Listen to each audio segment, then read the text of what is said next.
This is the Pal Talk News Network.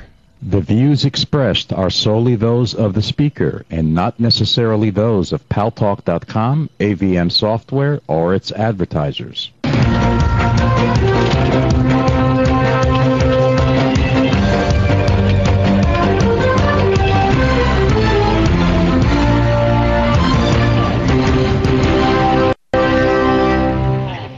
News Talk is online. News Talk Online is a production of paltalk.com, the largest multimedia interactive program on the internet with more than 4 million unique users, on demand on iTunes and on YouTube, on Blip TV, and on my blog, GaryBaumgarten.com, where you're encouraged to post your comments, whether you agree with yours truly or not.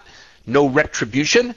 And thanks to our good friends at CRN Digital Talk Radio, we're syndicated to an additional 12 million households. I am your host, Gary Baumgarten. I welcome you to the show, and I remind you that you should be going to paltalknewsnetwork.com early and often, just like voting in Chicago, to read and see stories that you may or may not read, see, or hear in the mainstream media.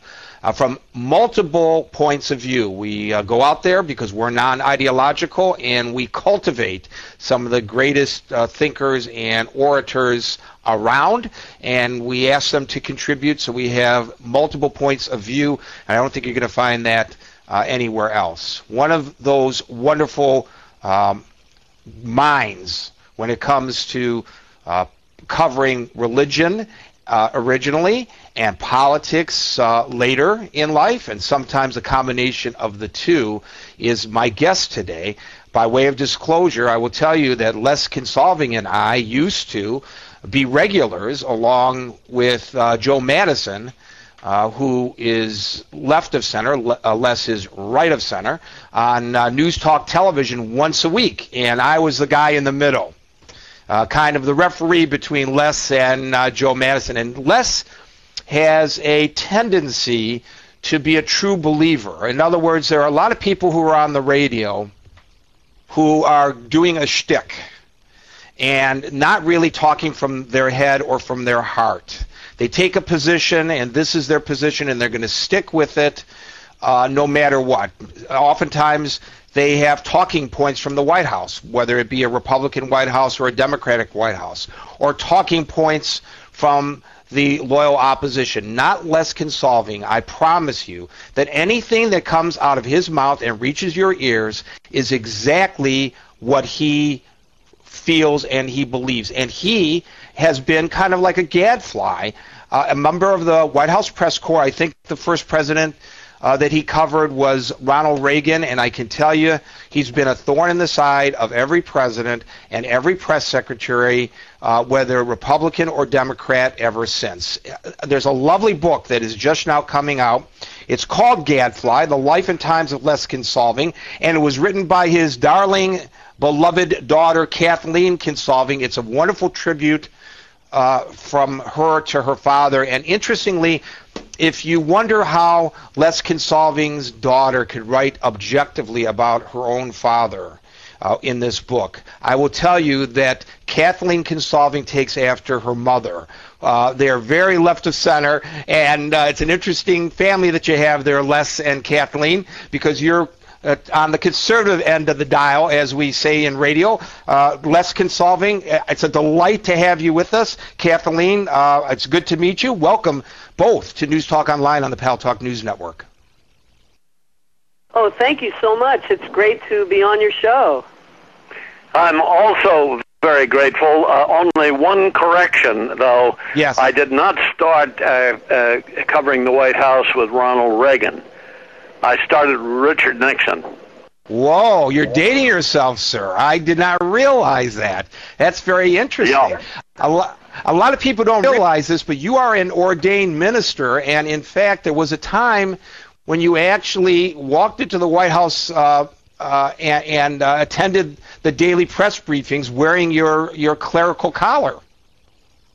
I did. At the time, I was also a widely syndicated. I was syndicated in over 300 papers as a religion journalist, And for that, I was backed up. The first time I went and asked a question at the first press briefing of Ron Ziegler, after the briefing was over, there were 7 of those people that backed me up against a wall, and John Osborne began throwing questions at me and challenging me.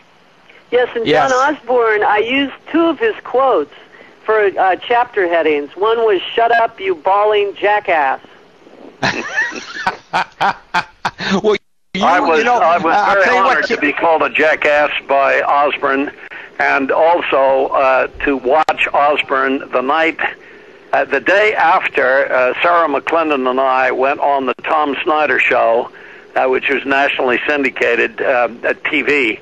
And we dealt with Mr. Osborne, and he came to the White House, and he asked Ron Nesson a question and began to weep. So we paid him back.